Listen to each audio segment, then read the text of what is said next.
It's going to be really exciting. I think that this is going to be a really great first swing. This week, Bryan Barletta on Podcast Movement New York City and what to expect. Plus, the goal I've had is to make sure that no one part of our business is too big. Martin Bojtos on 10 years of Podmasters. And do people really trust AI more than humans? With James Cridland and Sam Sethi. This is the Pod News Weekly Review with Buzzsprout. Start podcasting, keep podcasting. James, the country's in mourning. We lost to Argentina last night. Yes, that's soccer. Yes. I just found out, by the way, soccer is a British word invented in the 18th century by Oxford University. Nothing to do with the Americans. Well, there you go. There's a thing. Who'd have thought it? You know, like we say rugger, yes. For rugby. They used to put ER on the end of everything. It was a trendy term that we're doing at Oxford. And they took association football and they called it a soccer, and then it became soccer. And that's where you get the word from. Anyway, Trivial Pursuit. Moving on. Yes. That's fascinating, Sam. That was Unreliable Trivia with Sam Sethi. Trivia may not be truthful. Please check all facts before acting on them. No guarantees are given. Use this trivia with caution, especially in a pub quiz or a similar situation. Terms and conditions apply. Right. Where are we going?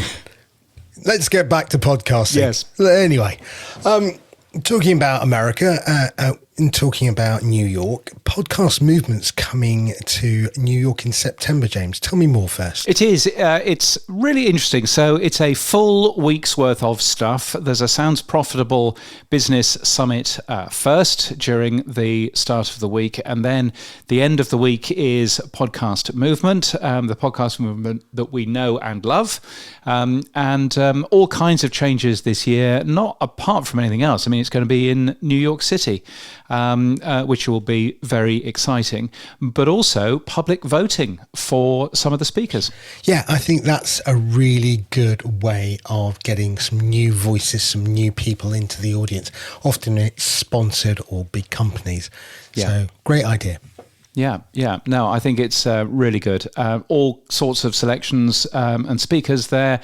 And there is also a selection committee. One of the problems you get, of course, when you ask for lots of votes is it turns into a popularity contest. And so maybe that doesn't necessarily give you the full diversity that you want as well. So there is also a selection committee of which I am on, as well as many other people who are running organizations and running conferences particularly. So I think there's been quite a lot of thought put into that. Yeah, the voting is open until July the 21st, so you've got still time. If you want to go and vote, you need to visit podcastmovement.fider.io to review and vote for your preferred sessions, which I've already done a few. It's great. Yeah, no, it's really good. I hope you voted for me. I would like to talk about the history of podcasting because I think it's important. But you ended up catching up with the president of Podcast Movement, a president we can all believe in, Mr. Bryan Barletta. And you started by asking him what the plans were for September. Vacation the whole month. I'm taking it off. Okay, that's fine. We're taking on, it's our swing at an idea of New York Audio Week, right? I think New York is an incredibly accessible place for almost everybody to get to. I do want to admit that London seems to be a greater central place for a lot of people. You guys luck out there. We get the Australians out there for everything. But we thought we'd throw our hat in the ring at moving Podcast Movement to a better time. I think during August, it was the end of the school year, the last vacation, the first week of school, the end of summer rather. And so we wanted to move it more appropriately. And in New York, a little bit more central than kind of the transient nature it's been there, so that it can attract both people who can fly in from anywhere for the creator side and really kind of create the first event by podcasting, calling in everybody in the buy space collectively as peers to come and close that audio gap. So we are running 5 days. It is 2 days, Monday, Tuesday is the Sounds Profitable Business Summit. Then we have a Wednesday, which is the IAB Podcast Upfront After Party presented by Sounds Profitable. And so that will be open to everybody who has tickets for anything during the week, who is attending the IAB Upfront, or reaches out to us and has a good reason why they can make that and not the others. 2,000 person capacity. We're about to book some live content and get to announce that soon.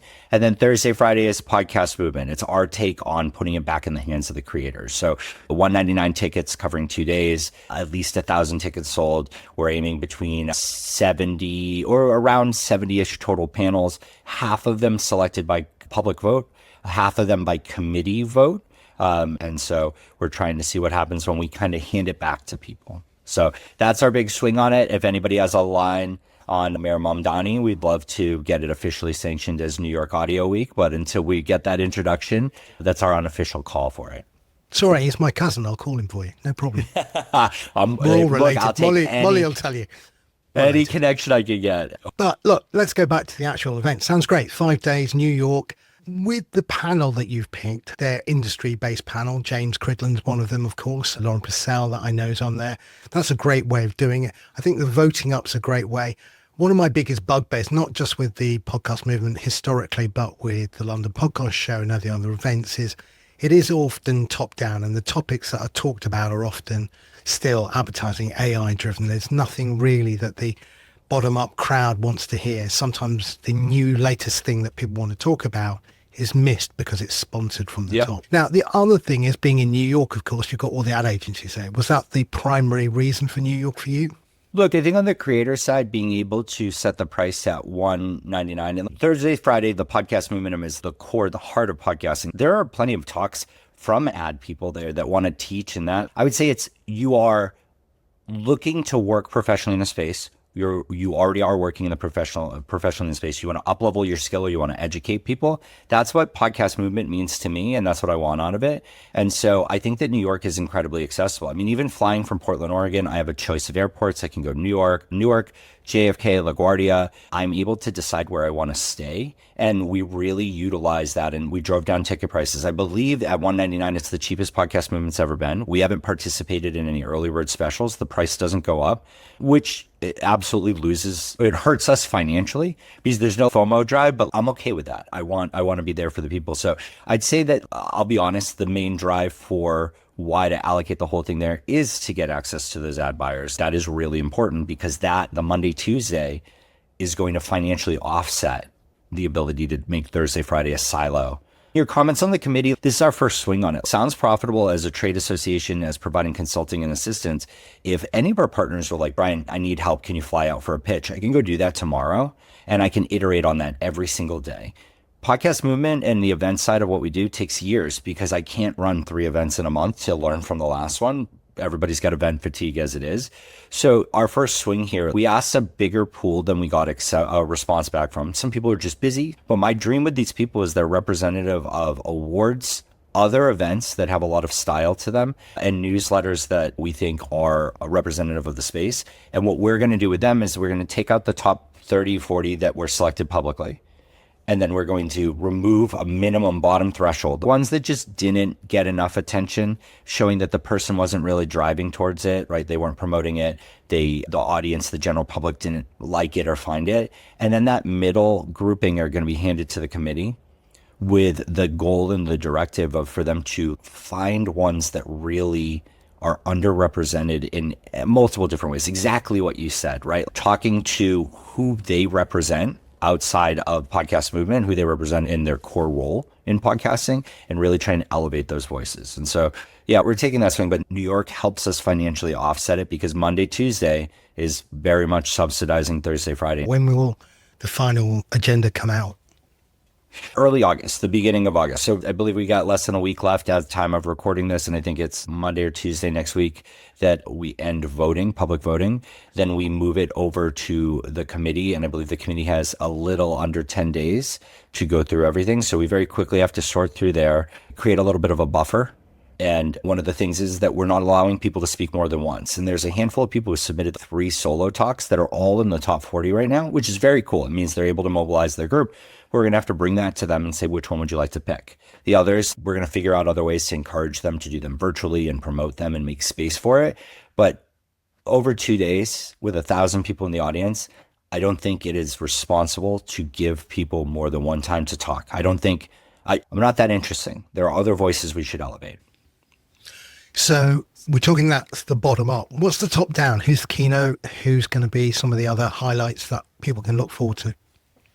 Yeah, so we are able to confirm that we're in talks with Apple and YouTube. It is fully confirmed to be at both the Business Summit and that event. Apple, we had them at South by Southwest. They're a big part of that there, and we are finalizing things with them on that end. We have some other great conversations out there. Some that are, those are these only things that I really get to program for the podcast movement thing. So while the platforms are really powerful on that end, one of the other things I've done is I've challenged a publisher with a big creator to kind of, what does it look like if that big creator's on stage with some up and coming creators, right? What type of conversation could happen up there? And so we're excited about that. We'll hear back on that soon. I think that, I don't know if we're going to call them necessarily keynotes or if they're more like featured or spotlighted ones, right? Like things that deserve a little bit more attention, maybe things that are not as scheduled heavily against and kind of have more opportunity for everybody to dial in for it, because we'll be using the headphones again. And I want to share, as someone who didn't enjoy the headphones, allow you to not be interrupted by conversations around you when the space is tight on that end. And it allows you to, as you're transferring between spaces, you're going to be able to dial into each of the 5 stages from anywhere in the building, which is really fun, right? But yeah, I can confirm those ones so far. We're working on the list. I'd love to. The thing I've learned about events is that it's slow until it's overwhelmingly fast. And so it went from a lot of tentatives to a lot of can we confirm everything? And it's going to be really exciting. I think that this is going to be a really great first swing. I'm very proud of it, but I want everybody to know that it's nowhere near its final form. And we are already keeping notes on the things we want to improve for next year. So if I wanted to get tickets, where would I go right now? Podcastmovement.com. They are $199. There are 1,000 total for sale. We do have to cap it, and we're not changing or increasing that price, but I want to share that it positively impacts us if you do buy your ticket in advance. Of course, it also makes it easier for you to guarantee you're coming there and be able to book your travel and everything there. So people do what you need to do, but I would appreciate if you're intending on coming, purchasing a ticket sooner than later. Right. Now, look, that's great. And I can't wait for that event. I would be there, but it's my 60th birthday. I'm sorry. I'm not coming to New York just for you. I apologize. It's work-life balance, man. I am all for that. That's why we moved it. A lot of people had young kids going back to school, the last vacation, going off to college. It's not something we can ask of people, but maybe we'll get a video in from you, or maybe we'll have everybody sing happy birthday to you. But I'm all for it. There's always next year. Yeah, there was always next year. Now, look, let's switch tack a bit. Sounds Profitable is your baby. How long has it been going? Just for a heads up. How long Sounds Profitable now? Wow, congrats. I seem to see you everywhere. If it's not South by Southwest, I'm getting LinkedIn videos from Cannes. You're at the London Podcast Show. What is the strategy for Sounds Profitable? I know that you've got your members and you've got your consulting element. What is the overall arching goal, though, for Sounds Profitable? Where do you see it going? Yeah, I think podcasting is the center of all media right now. I really believe that. I think that the definition that AMP has coming out, and I know we're going to talk about that a little bit, I really like it, right? And I think that everybody's afraid of podcasting going to video, but I actually think that audio is going to invade other formats. I think the thing that we're going to start to see is, can I listen to that movie? Right. I think everybody's attention span is split. And I made the comment that it took me forever to get through the last season of Stranger Things because I would sit down with my phone and I'd realize I lost track of what happened on the TV. And clearly it wasn't important enough for me to put down my phone, or I would have started with it off. I think what we're seeing is, I don't know if our industry was ever in control of itself. Right. But I think that we were all going in the right direction, the same direction generally. And I think we still are. And I think that what we're looking at is this convergence between audio, video, influencer, creator, rights holder, Hollywood, you name it. And podcasting can fit into all of it. Right. I think people are going to describe things to be more like a podcast. And I think that our goal with Sounds Profitable is not more than anything is to be the connective tissue for as many people as possible, people in the industry to out and people within it already to each other, providing opportunities that are financially responsible. Every event that you see us at Cannes Lion, we posted the details that we brought our videographer out there for less than $4,000 with 2 weeks notice from Texas. And so that's very affordable. And in fact, I spent less at Cannes Lion than I spend at Podcast Show London, right? And there's just opportunity there. So a lot of what we do is we buy space, we buy stages, we buy passes, we buy access, we negotiate discounts at events where we believe the podcast industry should show up, and we raise the bar so that someone who is not confident enough to be out there on their own has a place where if they go, they can still get at least minimum value out of it. And that's really important to me, that we give people the opportunity to take that swing and that risk. And that's why you'll see me and Molly and Tom at all these events. In the same week that me and Molly were in Cannes, Tom was at VidCon presenting on the stage there. So we're going to Web Summit later this year. We had discounts for our partners there. And then the other part is the media aspect of it. I think a lot of people have really important things that they want to say, but they don't know how to frame it. And sometimes they're not confident enough to say it themselves and continue to build up that baseline. So a big part of bringing Molly on board to run communications, and way more than that, is in helping people shape their own message and all that. And so we're doing some PR for some of our partners and building up marketing. The video and audio assets are great ways for us to help them look good and put their best foot forward. And I think that's really going to be the future. I think I have a lot of opinions on a lot of things, and I think I get to talk to all the right people, and I get now to help them say them, because ultimately I'm not the one spending the money. Ultimately, I'm not the one building a platform, driving an audience, building a show, or any of those things there. And so in the places before where I could say the thing and rally the troops, I think now what I'm focused on doing is educating, connecting, and talking about it, and making sure that we're highlighting the people with strong opinions and helping them be as effective as possible. And all of this has been done at the $500 a month for our trade association. We don't do contracts. We do ask for a 3-month minimum, but there's over 220 partners now, and it continues to grow. And I have no intention of changing that price. And we are in conversations with as many companies as possible to provide benefits and perks for our partners and continue to grow that value. I think our goal is support. As much as we can, we want to, instead of us leading, we want to empower our partners to lead with our support. One of the things that James has often talked about is the IAB. I'm not a fan of the IAB. I'll be upfront about it. I think they aren't serving the podcast industry. I think they're serving themselves, but that's my opinion.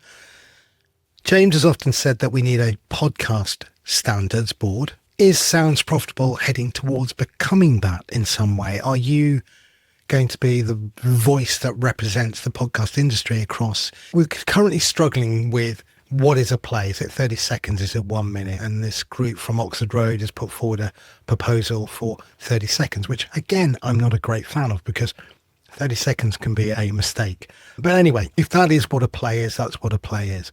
But is the role of Sounds Profitable, maybe through what you've just said, to be the voice for the podcast industry? I think maybe the shape or the conversation, right? The way we aggregate and come together and feel like we can talk about it would be the goal. Look, looking at trade associations and event companies, right? Here's some candid information. Podcast Movement last year, before they acquired us, lost a good amount of money on both events, right? They were an event company. Everything they did was in silo. 2 events, you had to make profit, or you made money or you didn't off each event. This year, with running South by Southwest, we lost a little bit of money, like a very little bit of money, and Podcast Movement on a silo. But Sounds Profitable is up bigger than it's ever been, and we're spending and investing more. We expanded our research. We're doing all these things. We have this luxury that we are not just one thing. We have this ability to set the prices on what the market will bear, provide the services that the people want, and not focus on what we need to make to bottom line. I would very much like to make a profit in New York, but we are in a world where we're prepared to break even or lose a little bit of money to prove the point and to do right by the industry. Organizations like the IAB can't do that. And I think at the end of the day, I don't envy them. They're always going to be bigger than podcasting, and I think that's valuable. So we're having great conversations with them. We'll be doing even more with them. The idea of auditing things, that process is not fun to manage. There's very little margin for them. It goes mostly to the auditing companies when people are certified, or their attention, because most of these people are running. And same with event companies, right? At the end of the day, they're going to sell on average more sponsor panels and more sponsorships that are going to help them make more money, and they have to increase that 10, 20% every year. So I don't think we're ever going to put out a standard that people are going to be certified against or anything there. But when video became a bigger thing, we grabbed 30 brands, and we grabbed 30 buyers, agencies and brands, and 30 of our partners. And we went to the HeadGum offices in LA and had the whole day kind of just talking through what's going on. And I think that is the place that we want to be. We want to be that conversation. And when somebody raises their hand and says, I'm ready to advocate for this, I'm going to put in that time, like the group with Oxford and AMP did. They built this thing up and it's really exciting where it's going. We want to empower people to do that because I do believe that it needs to be led by people who are impacted by it. And your comment about the 30-second play, I just want to highlight for a second. A 60-second download, like, can take 3 seconds. Right? Because it's the 60 seconds of content has been delivered to your device. 30-second play is 30 seconds of consecutive consumption. I think it's very interesting to see an advertising agency come up with 30 seconds of play because that number is only ever going to get smaller. Consumption of hours on radio, right? That number got smaller for how many minutes of tracking before they give you the credit for the hour. So if we move to 60 seconds, is that because we just want to say 60 seconds on both download and listen, even though they're vastly different things, right? Or is it because we want to be stricter on it? Yeah, I mean, well, the problem with both of those, right? The download's an relevant number.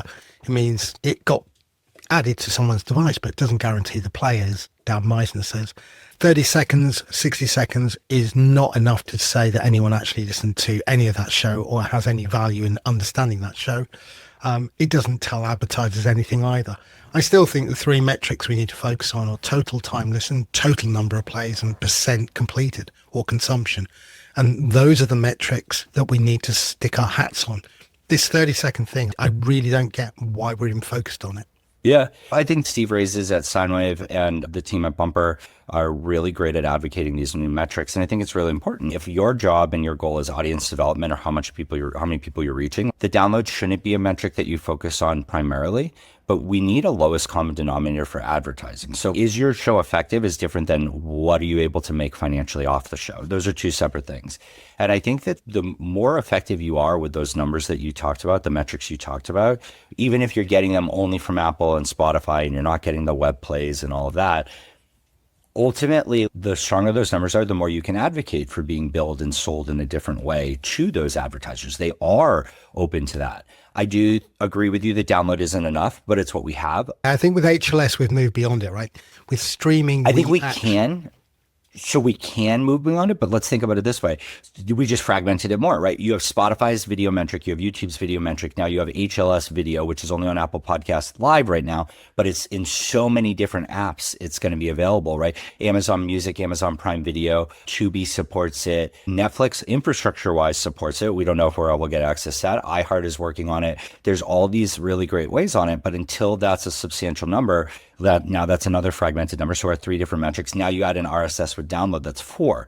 The thing to highlight there is that HLS can be counted as download, can be counted as ad delivered. So that's lowest common denominator. It consolidates HLS and RSS together. Now, I believe there's a future where Spotify as an app follows Apple's progress path. I think they're closer to that than YouTube, and I think it would make them an insane amount of money. Right now on Art19 or SiriusXM or Simplecast from SiriusXM and Triton Digital and all that, they're not making money from those people serving ads. But if Spotify supported HLS, they would overnight, and they would be able to inject it in there. And absolutely, you can get more metrics. But again, it's lowest common denominator, right? There's what the audience development people need to do, and there's what the ad sales people need to do. And ad sales, the biggest thing to focus on is that we lament the lack of attribution. We lament not good enough analytics. We lament all of these different things.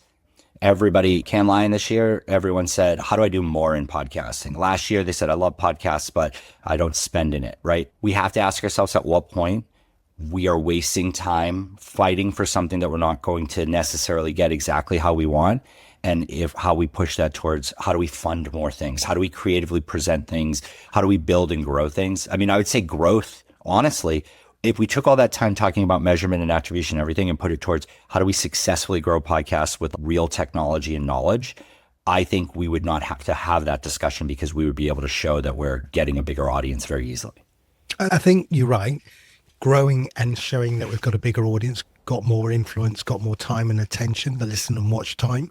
I think all of those things enhance podcasting and make the advertising industry set up. I still think as an advertiser, you want to have a guaranteed knowledge of did my ad get played and how long it got played for.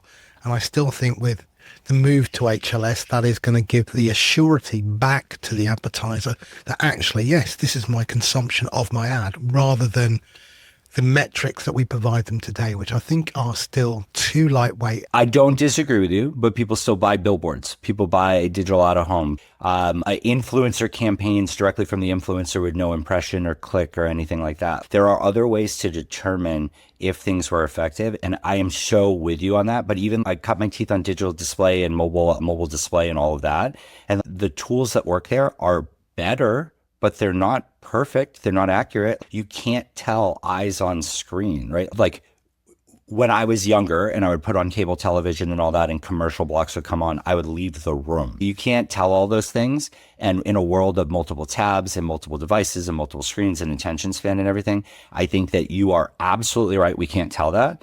But I don't think the financial costs to accomplish that will offset the financial gain of knowing it. And so I'm excited for us to get there. This isn't for us to stop pushing for it. It's just don't let it be a roadblock. It's never been a roadblock. Our industry is growing faster than it's ever grown before. Just don't let it take the wind out of you, right? The people who are complaining about it are still spending more than they've ever spent. So moving on from that then, Netflix, as you mentioned a few times, has got into this, and we're seeing the BBC get into it now and their video podcasts, etc. Haven't we just seen this before with Spotify's exclusives, the Joe Rogan and Call Me Daddy? We've now got Jay Shetty with 100 million. Are Netflix doing the same thing? And isn't that the first sign of madness, doing the same thing that didn't work last time? Are Netflix just going to be 6 months from now going, well, that was an interesting experiment, $500 million spent? Or do you think that Spotify was too early and Netflix now got the right time and this is the future? Exclusive content to exclusive platforms. We're now 2 or 3 announced shows on Netflix that are not being pulled from YouTube to be able to exist as well, right? Like, I think they're making some of the mistakes they could have learned from Spotify. I think they understand a lot of the metrics a little bit better. Look, I turned on the Netflix app. Until recently, there was just a folder that said podcasts, and that sucks. I'm never going to click on that, right? But the second it starts showing in the marquee the same way, it's just a show, right? And so Netflix has this inertia.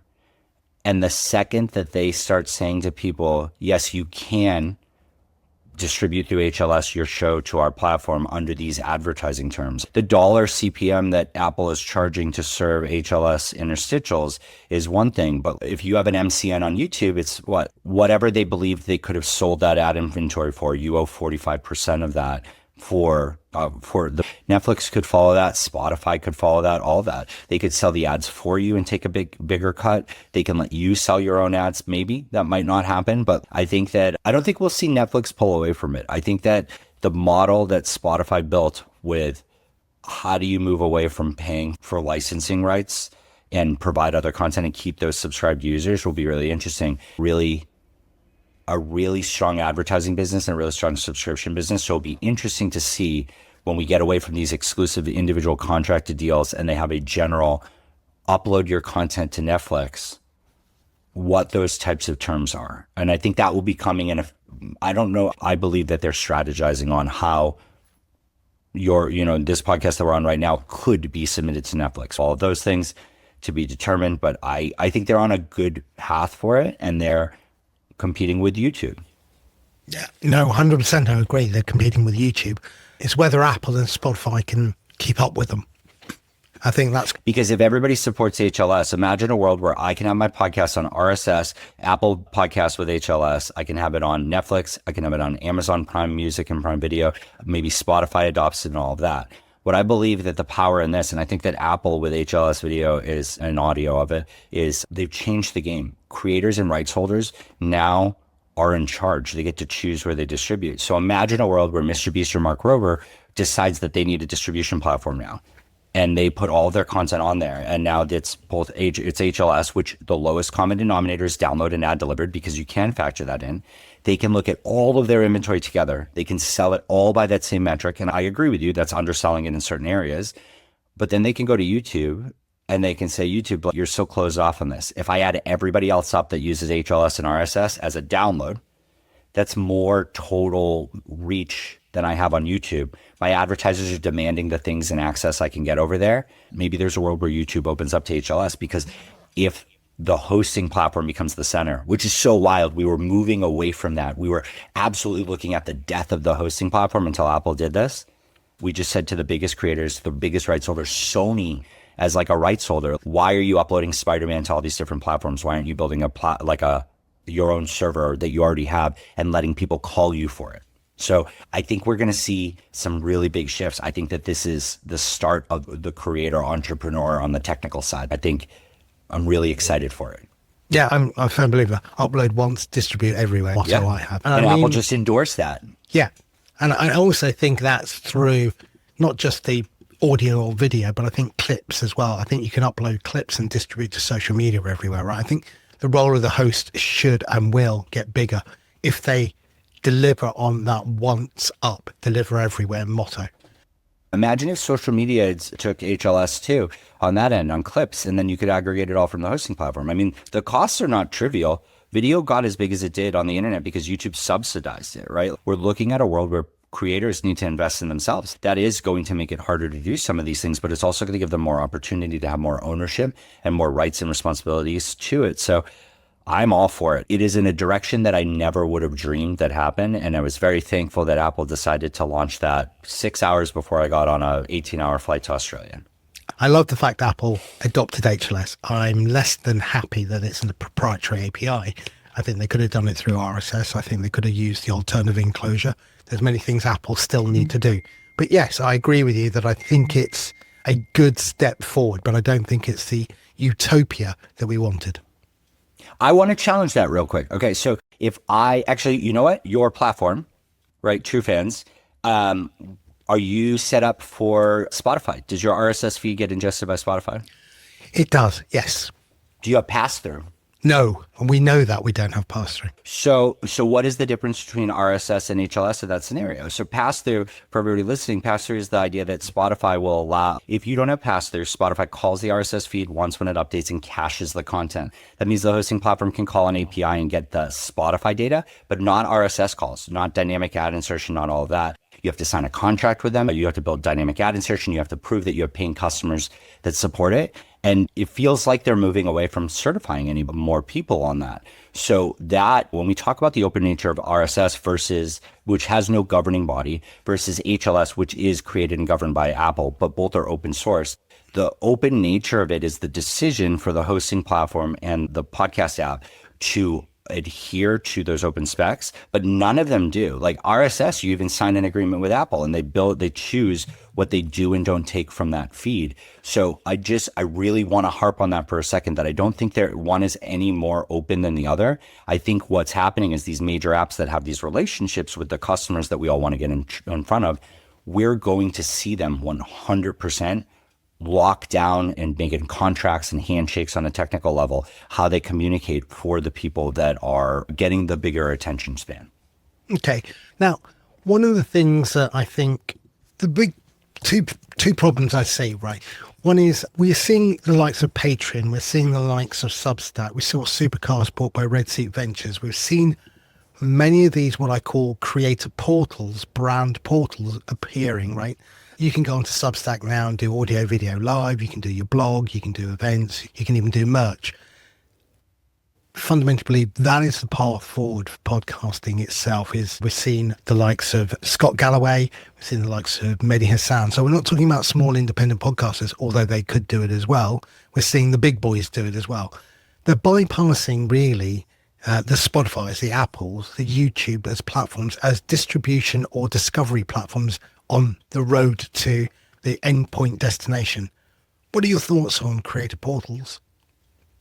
I love it. I think when YouTube kicked off subscriptions a little less than a decade ago, right, whenever it was, and people tried to do their own individual things, it was the wrong time. And so I'm so happy when people try it again. I mean, I'm never going to use the Patreon app to log into and listen to the 5-6 feeds I want there. I'm going to pull them out of it. And so that's the biggest thing is it's not me having the Substack app or anything like that. It's me picking a specific creator. And I think that people need to bet on themselves. If you're going to buy a mattress that somebody's selling as an ad, then you should be willing to buy a t-shirt that person is selling, or buy their ebook, or buy their course, or any of these things here. I don't even know if I would consider talking about more of my stuff as an ad. I think that I would consider that content. You're listening to me. Why not get more of me? I am all for that. Subscriptions and everything there. I think that it's short-sighted to remove all ads from subscriptions. I think people need to be reasonable about that. Remember, that's an audience you convince to buy in. So maybe sponsorship instead of announcer-read ads or anything there. But I absolutely believe that there is no future where a creator can be a business and rely solely on ads not sold by their team. And even the best teams need other solutions. So I believe subscriptions, I believe live events, I believe merch, I believe all that. I mean, we did the numbers with Fourth Wall, who's a partner of ours for on the merch side. And the average t-shirt price, the margin generated from it is, I think, $13. You obviously can set your own on there, but that's the price. If you sell one for every 1,000 downloads, that's a $13 CPM, right? That's really competitive with some of the third-party ads that you can get. So why are you not doing that when it doesn't technically eat up an ad slot? Why are you not reminding people that you have bonus content on there? Chris Plant at Post Games, I love exactly how he does it, because he has a show in 3 acts, and he'll say the middle act is for subscribers. And I think there's an art to what that extra thing you're getting is. And it can be as simple as, I want this to exist and I want more of it, or it can be as complex as, I want that extra content. So critical. I think it's still in its early stages, but I think it's going to be a massive part of the future of the creator economy and podcast economy. Final question, Brian. Who else do you see entering this market space? I mean, we're watching the decline of late night TV in America, Jimmy Fallon and various other shows that are closing down. We've seen radio stations closing down, but we have seen the rise of companies like in the UK, Global, which has got podcasting and radio. Is there an entrant that we're missing? We've talked about Netflix, YouTube, Spotify, Amazon. Is there somebody that's on the horizon for you that you think they could be a new entrant into our space? Well, one thing I do want to plug is that, and we kind of jumped over it, for New York, right, our 5 days is 3 events, right? We have the business summit is the one we didn't talk about, and some of this is going to be the conversation there. And I apologize to hijack on this end, but we're actually going to be announcing very soon, and you guys will be the first place that we announce it with, is that we've decided that the business summit is the tickets that are for sale, because all the buyers, brands, agencies, holding companies come for free. The tickets that are for sale on the sales side or on the vendor side and all of that are only going to be sold to Sounds Profitable partners. We made that tough decision because we believe we provide amazing service and value as a partner. All the content is going to be freely available afterwards, but we're putting such an emphasis on getting the right buyers in the room and the right networking and aspect there. So it is so easy to become a Sounds Profitable partner that we are really focused on making sure that we're doing right by those people that support us, the 220 companies, and growing every single month. I don't think there's any one direct app that people are spending a lot of time on that I'm expecting to get in the space the same way. I hope that some of them that have struck out try again, but I think we're entering a world of fragmentation that'll be really interesting. I can't wait until we get pitched the cable bundle again, right? I think everybody's trying to reinvent all these things, right? That's why I love Apple TV, like having an Apple TV device, because it feels like it aggregates all my stuff in there, all my subscriptions, and it can search through everything in there. I think every single streaming audio and video app should make room through HLS. I would prioritize for podcast content, whether they gate it and they determine who gets to get on there versus an open fire hose. I think that it's such a killer opportunity for everybody there, but no one directly stands out as a destination that a lot of people spend time with.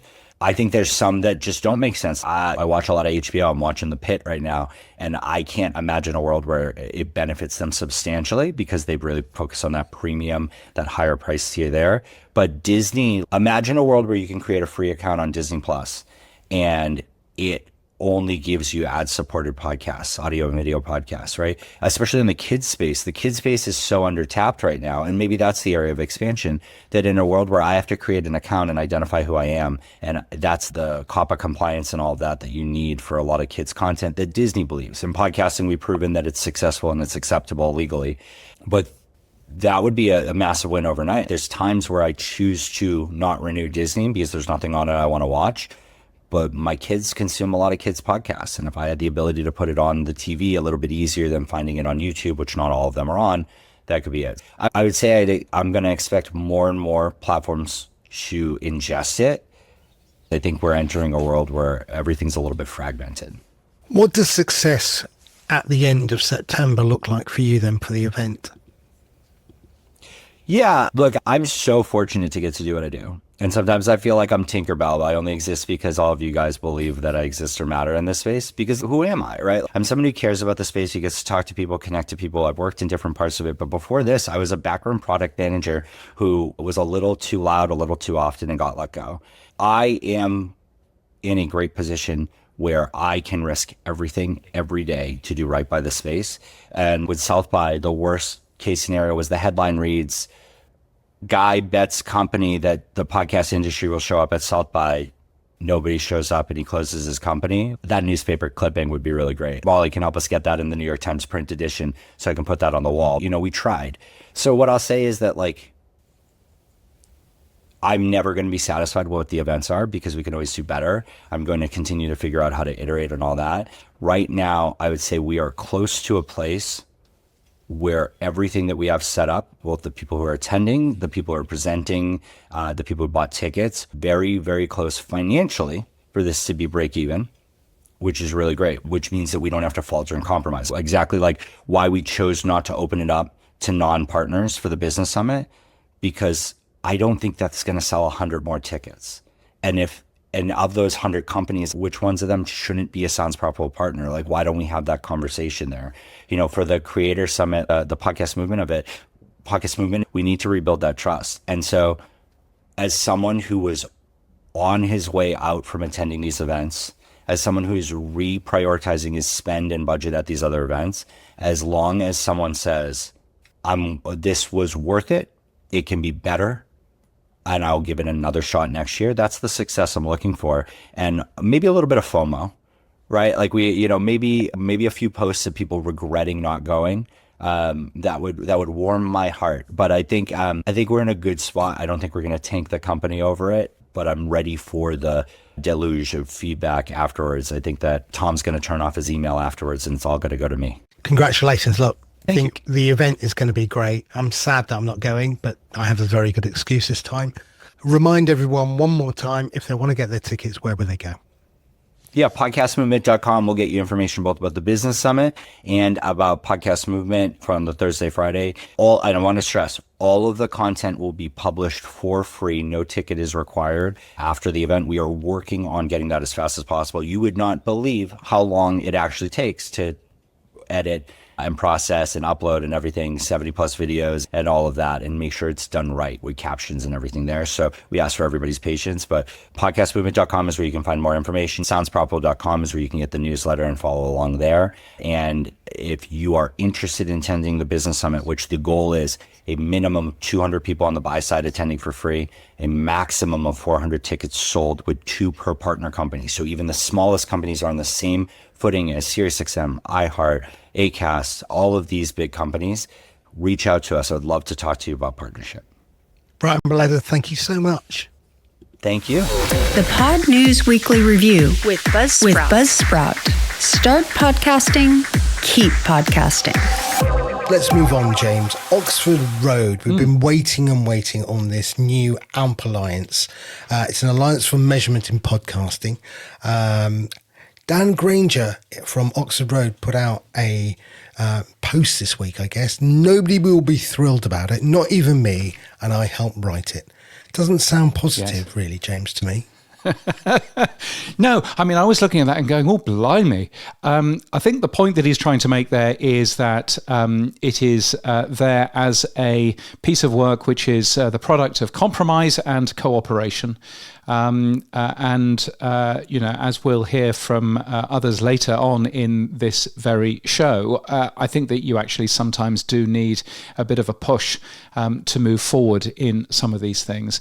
But a really interesting post there. Now, we get that document next week. I think it is Thursday of next week, and it will do a couple of different things. Firstly, it will talk about the definition of what a podcast is. And I think that that's a massively important thing, as I've whittled on about for a long, long time. Really important to get that organised. but also it will talk about the types of analytics that we want to get from podcasting. They've been talking about how bad downloads is. They reckon that consumption data is much better.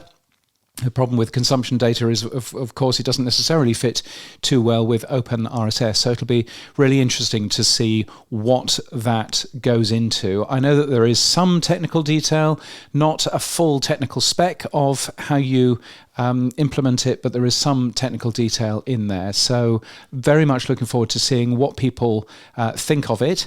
And to find out a little bit more about it. What's your sort of thought about downloads versus plays? Well, I think it's a move forward. I mean, don't get me wrong. I think the download was historically the only metric we could use, but I think it's an awful metric.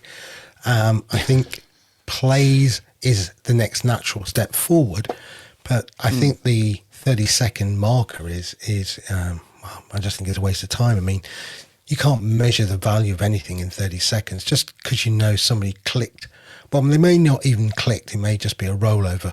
But I mean, I just don't know. I go back to what we've said consistently. Time listened, percent completed.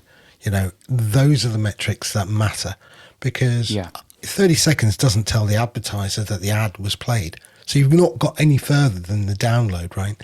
So as an advertiser, what do I gain from this? I don't think I gain anything. And the 30-second number seems to be a way of inflating the play count, like the download count. And I just think it's an awful metric. Yeah, I mean, I think that the play metric is one thing, but I suspect that what we will see from the AMP paper is that we will see a bit more in terms of consumption throughout an entire show, as you say, to actually know whether or not somebody has consumed the ad, whether or not somebody has fast-forwarded through the ad. I suspect that there will be, a bit more in terms of that. The question, I suppose, is who's going to implement it? And where does the value go? Because I suppose one of the issues that we've got in the podcast industry is that there are lots of podcast app developers who are weirdly cut off from the entire economic chain of podcasting. You've got people making money from podcasting who are the podcast hosts, like our sponsor Buzzsprout. You've got people making money from podcast advertising. You've got people making money from not just selling the podcast advertising, but also producing shows.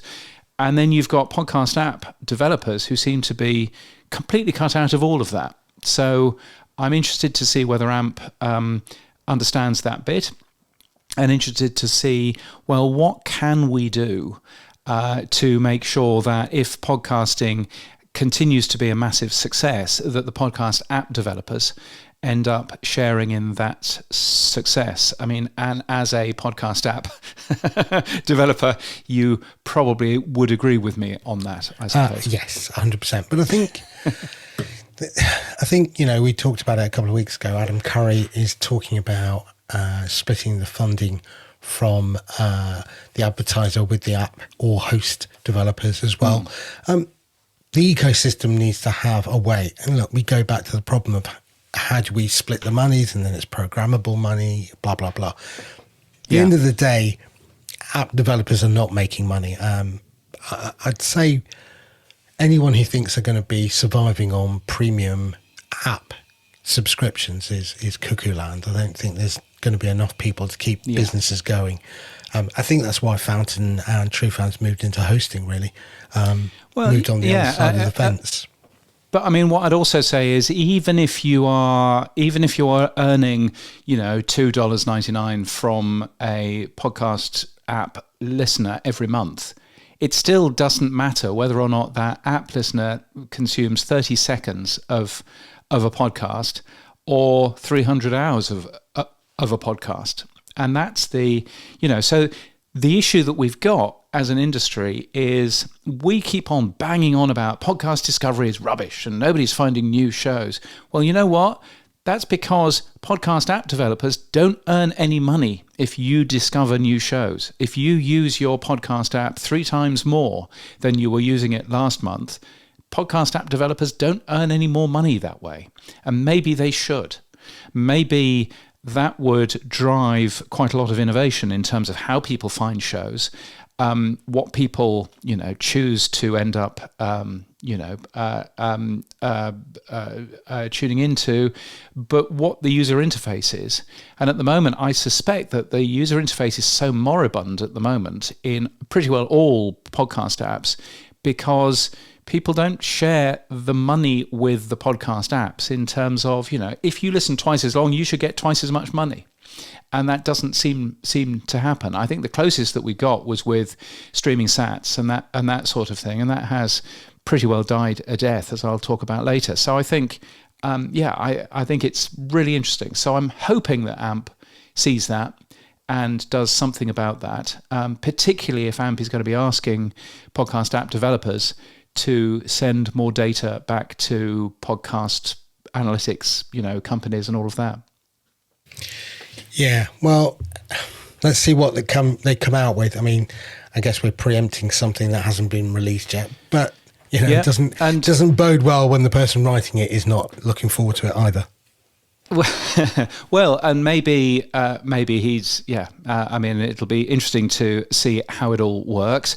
This time next week on the Pod News Weekly Review, we will be speaking to Dan Granger, the Oxford Road CEO, and also to Giles Martin, who is also works for Oxford Road and has been really deep into the nitty-gritty of the AMP Accords. Very much looking forward to speaking to Dan and to Giles, and that will be on next week's show. Now, related to this, James, Magellan AI has said 30-second ads seem to work better than 60-second ads. What are they talking about? Well, this is possibly good or bad news, depending on who you are. They did a piece of work with audio agency Direct Results. And they've worked out, because, of course, Magellan AI are a very good audio attribution company. They seem to have worked out that 30-second ads work better than 60-second ads. Now, what that doesn't necessarily mean is that a 30-second ad sells more units than a 60-second ad. What that probably means is if you halve the amount of money that you are spending on ads by turning it from a 60-second into a 30-second ad, then you don't halve the amount of sales that you make from it. So maybe the amount of sales only goes down 30%. And in which case, 30-second ads work better than 60-second ads. But you see what I mean? It's not necessarily saying that they actually sell more. The downside, I guess, of this is that as a result, the agency Direct Results turned everything from 60-second ads to 30-second ads. So they basically halved the amount of spend that they were making with podcasters. And that's possibly not what we want to hear. So, of course, it works better for them in terms of ROI. But that's about as far as it went. So, so be careful what you wish for, I guess.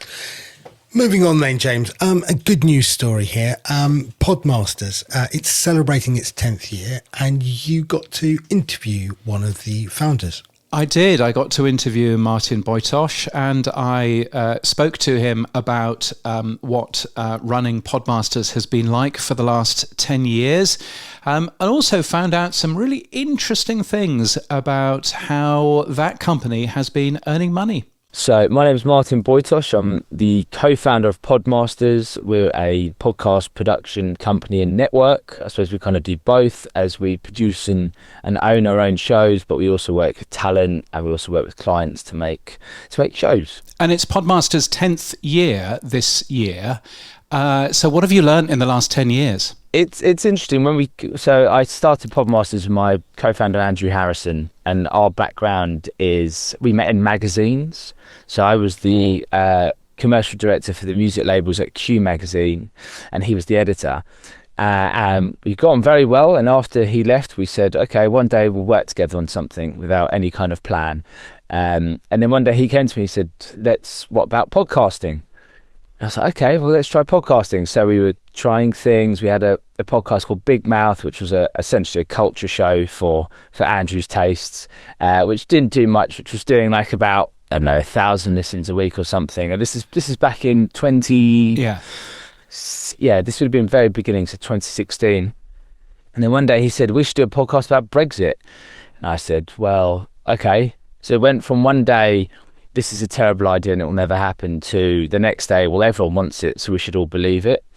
And it left a huge gap in the coverage that I guess people like us felt, that it was still a bad idea and that the vote the next day would have completely changed. So Andrew put together this kind of dream team of panelists that he'd come across on Twitter and various places, and he put it together, and the first episode immediately did 10,000 downloads in its first week. We said, okay, we're probably onto something here. And then from there, I always say we're building the car as it's going down the hill. Really, it's, we're figuring things out. It's a lot of instinct, a lot of luck, a lot of mistakes have been made over time, of course, but glad to say we're still here 10 years on, probably in the best position we've been. So the Brexit show was called Romaniacs. Yes. Is Romaniacs still going? It is. We didn't we kind of didn't think it would, because obviously once the cause is done, we thought people would move away. But it turns out that what people really came for was the chemistry, the vibe, the presenters. So it morphed into a new show, which is called Oh God, What Now? Which summed up the kind of the feeling you had every morning you woke up and looked at your phone. But it's interesting, in the last few weeks we've seen an uptick in listens and views as people are starting to come back to it. So I think we're very much a cyclical show in that sense, but we still have a pretty big audience, a very decent Patreon, and very passionate fans who are really engaged. So it's a great show. It's our flagship show. It's the one we're most proud of. And what are some of your other big shows that you run at the moment? So we have a variety of shows. We have Talk 90s to Me, which we launched last year, which with Miranda Sawyer, which is all about looking back at the 90s. Andrew's background is he used to be the editor of Select Magazine and Mix Mag. Miranda used to work for him at Smash Hits, I believe. I'm probably getting my history wrong there. Yes. So they've known each other for many years. Miranda worked with us on a show called Paper Cuts. So we thought, what's the open door for us to push there? So it's obviously it's 90s culture, but we wanted to do it in a way which was journalistic, rather than just like, oh, wasn't the 90s great? Oh, Mr. Blobby and Noel Edmonds. This is about looking at the time and really diving into the great stories and everything like that. And I would say the last few episodes they summed that up well. We did an episode on Paula Yates, obviously, who was married to Michael Hutchins, and that has absolutely flown. That's probably been the biggest episode of the year so far. So we're finding these pockets where it does really well. Other shows, we have a daily news show called The Bunker, which has been going...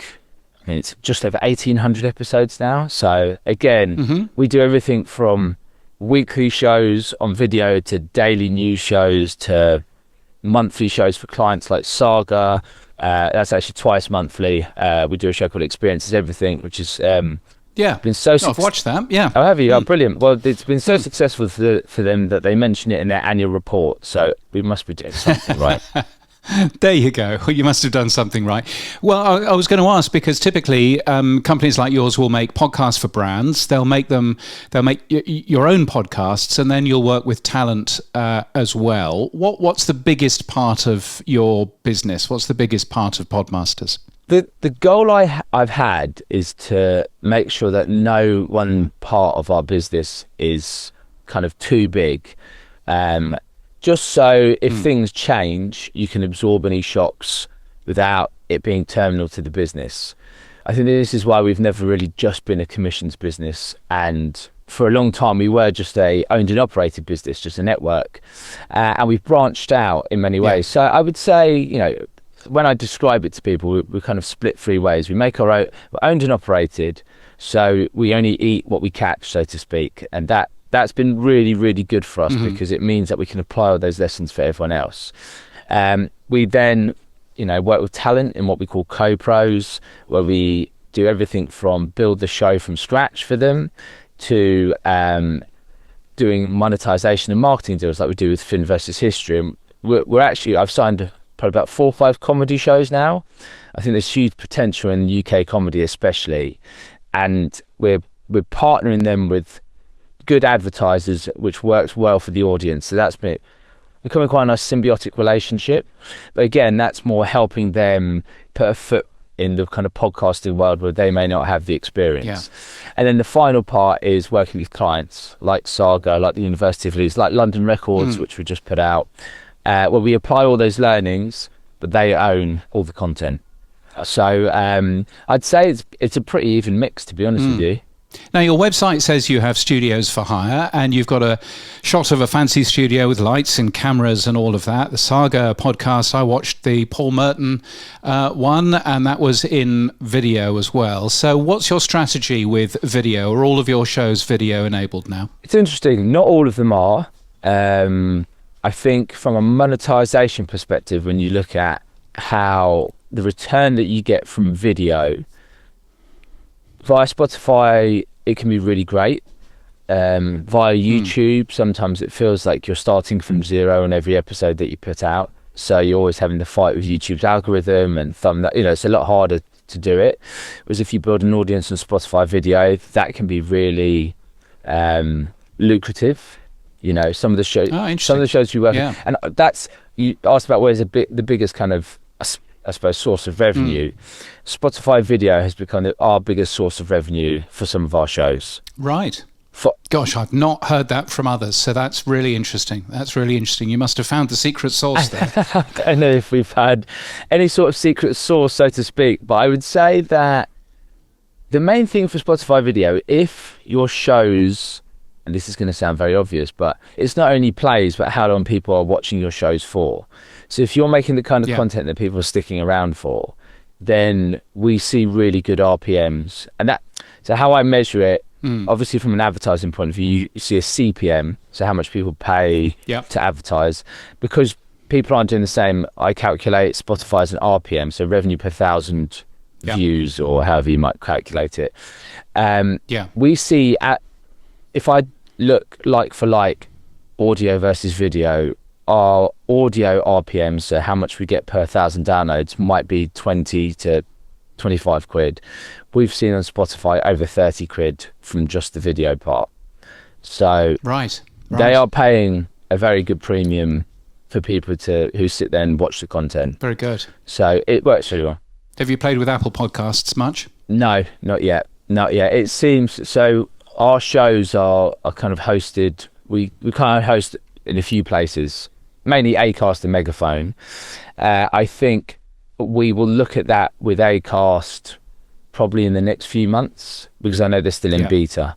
Once they've opened it up a little bit further, I believe it's invitation only right now, isn't it? So the interesting thing is, it's the cost is the thing that everyone's talking about. The cost of posting video on Apple, and how Megaphone / Spotify just don't pass on that cost, but Apple are, and that's becoming a bit prohibitive from what I hear. I don't know.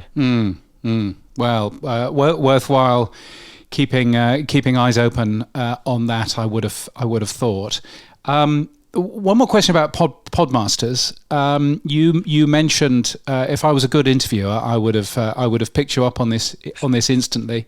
But you mentioned lots of mistakes over the last 10 years. Tell us one of those mistakes. Well, okay, I'm happy to kind of share this stuff. We, at the very beginning, when Megaphone first came into the UK, they approached us to join them. This is 2021. And they offered us a guaranteed deal, which was great. So guaranteed for impressions. And we had that deal for probably 3.5 years. Yeah. And that made us a lot of money, for sure. Yes. That was very good. When that deal expired, when they stopped doing guarantees, my approach was, well, let's grow out of this. And what we should have done at that point is go, let's cut everything that doesn't make us any money. Yes. And not cutting nearly sent us out of business. Right. Nearly sent us out of business, to the point we had to make some quite deep cuts, let a lot of people go, sadly. But we now have probably a much more healthy business, much more stable business, than one which we're seeing growth. So 2 years ago was our, we lost money, and last year we made the highest amount of revenue and decent profit than we've ever made. Good. So it can really zigzag like that. Yeah, and I think it's it's something that I'm planning to dive into in the next couple of weeks, in terms of making sure that all parts of the podcasting chain make money, because that's an important side of it as well. So, and I guess talking about that, next week we'll hear from AMP, who are the Alliance for Measurement of Podcasting, a super secret group of superheroes who are planning, firstly, a definition of a podcast, and secondly, some thoughts around analytics and plays and consumptions. Firstly, Martin, when people ask you what is a podcast, what is your answer? That how would I describe it? I guess you could say it's a conversation, but it's not, because it can easily be a documentary as well. And you could say it's audio first, but it's not, because it's video as well now. But you can still be audio first with video, though, can't you? You can. I think that's very important. I don't think any podcast should be video first, in the sense that they can't be experienced via audio. And that's very important to us. That's one thing we do. It should work across all levels, because still the majority of people listen to podcasts that we see. So I think it's I think podcasting was an idea, not to be too wishy-washy. What you see with the likes of the fellas who do most of their stuff on YouTube, and you might argue they're YouTubers in inverted commas, but most of the stuff they do is a conversation where they're sitting around chatting to each other. So I think at the moment there's an inflection point, and I think if we say it's a podcast, it's a podcast. It's kind of like we will it into existence. So if I tell someone that something we do as a podcast, it is. That's a way of thinking about it, isn't it? That's the best answer I've got for you, I'm afraid. What do you think about analytics, plays? Do you have the data that you need to run a successful podcast business? Are advertisers asking you for additional data that we simply can't give? What are your thoughts there? I think, well, first of all, just to go back to the AMP thing that you mentioned, I think it's a really good move, and I'm glad it's being driven by Oxford Road and advertisers. And the reason for that, my background before podcasting was on the commercial side. I ran a programmatic sales network for big publishers. When advertisers drive change, it tends to happen. If you rely on the incumbents, the publishers, everyone like that, will never decide on the right things to do. Ultimately, if you look at it from an advertising perspective, it has to work for the people spending the money. In terms of, and I'm excited to see what they come up with, and I think it will whip the industry into shape a bit. So that's good. I think from a measurement and analytics point of view, it's still quite poor. And I think the reason for that is everyone gives you different numbers. So our three biggest platforms, Apple Podcasts, Spotify, YouTube, no one measures things the same way. Correct. And so how can you give a unified view? On top of that as well, with advertising at the moment, let's say Spotify video, there's no ads, but we're allowed to bake in ads. So what you've gone back to is a pretty rudimentary system of advertising again, where we have to forecast what we think we're going to get and bake in the ad. And if you do get it, then great, but you might over deliver. And if you don't get it, well, then you might have to deliver a brand new ad instead of dynamic.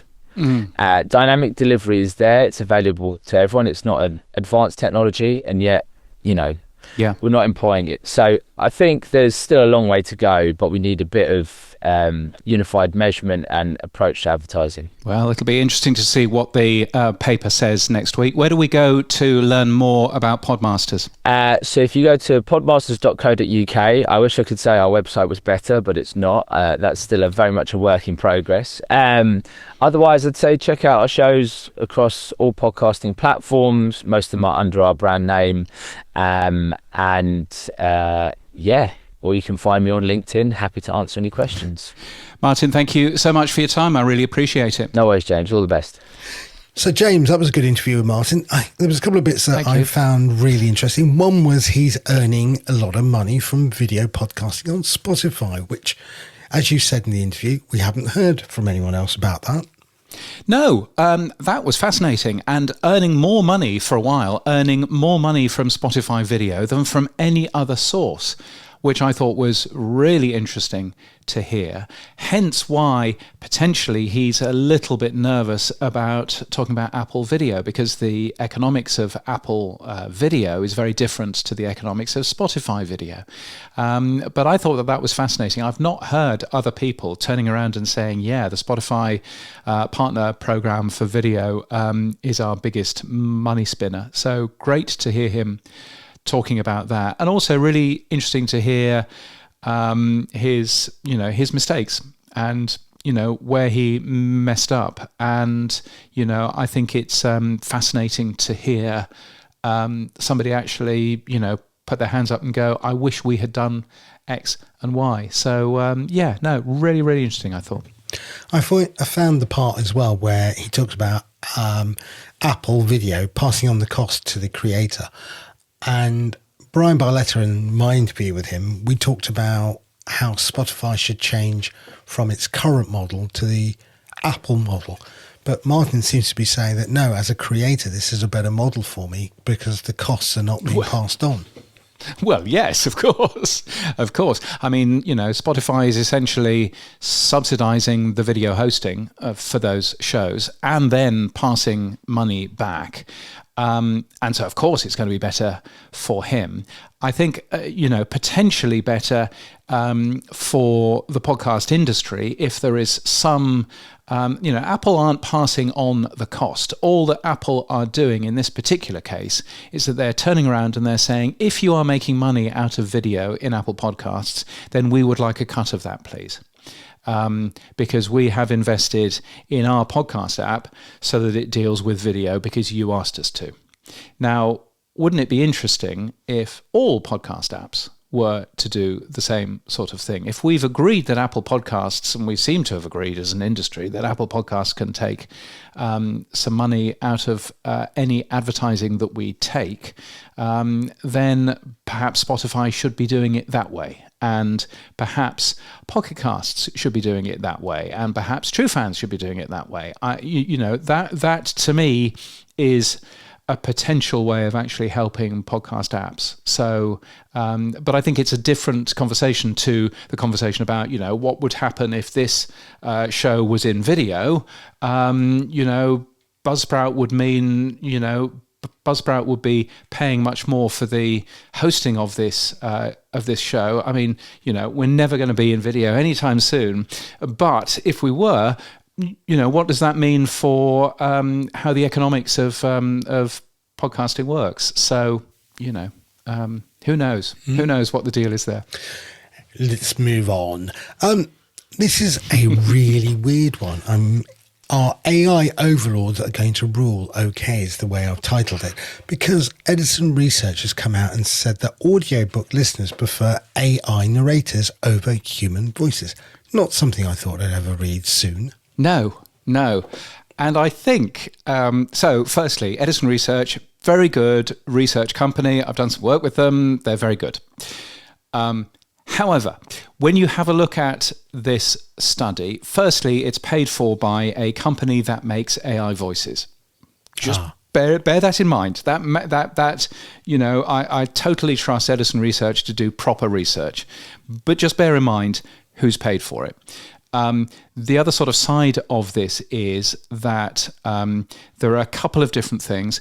Firstly, they have compared a human voice with AI, what they call multicast narration. So that's different AI voices for different characters in this book that they were reading out.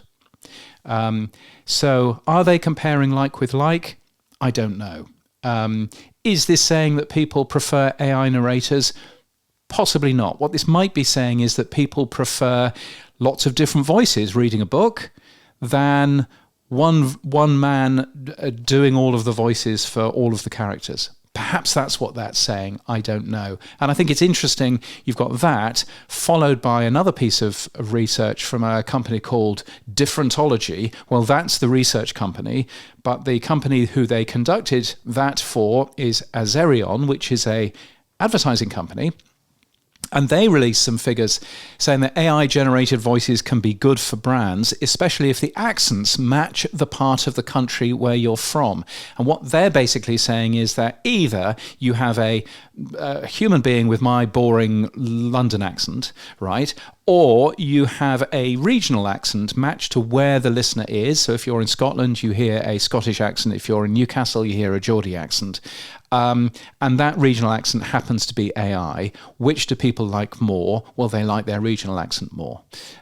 So again, I think both of these pieces of research, they're fascinating. I'm not sure that both of these pieces of research say that people prefer AI. I don't know.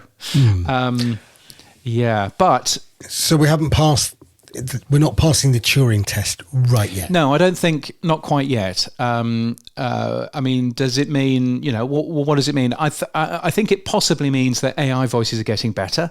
Absolutely. But I think with both of these pieces of research, it's not testing an AI voice against a human voice. It's testing more than that. And I think it would be interesting to see some more research about actually a flat AI voice versus a flat human voice, to actually see whether, what the view is there. One person in the Pod News newsletter also commented that the AI voice was louder than the human voice. And actually, you would be surprised how many people think louder equals better.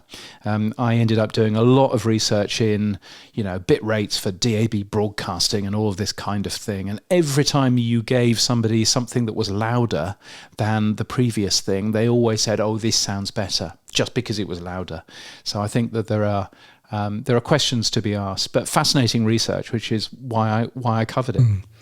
Bit more research as well, because there's a company called Clutch that released a survey about podcasting that said, conversely, 46% of podcast listeners would reject podcasts that are AI hosted. So it depends whose report you read, I guess. Yes. Well, it depends whose report you read. And also what that says is that 54% of podcast listeners don't mind podcasts that are AI hosted or AI generated. Okay. So I suppose, where'd you go there? Okay. Yeah, you can spin that. I can get it. Janine's going to be loving this, isn't she? Yeah, exactly. Exactly right. Yes. Now, iVoox have done something very interesting. They've created a option for premium content on their platform for a one-off payment rather than a monthly subscription. What are they doing, James? Yes, and this is probably music to your ears. Monthly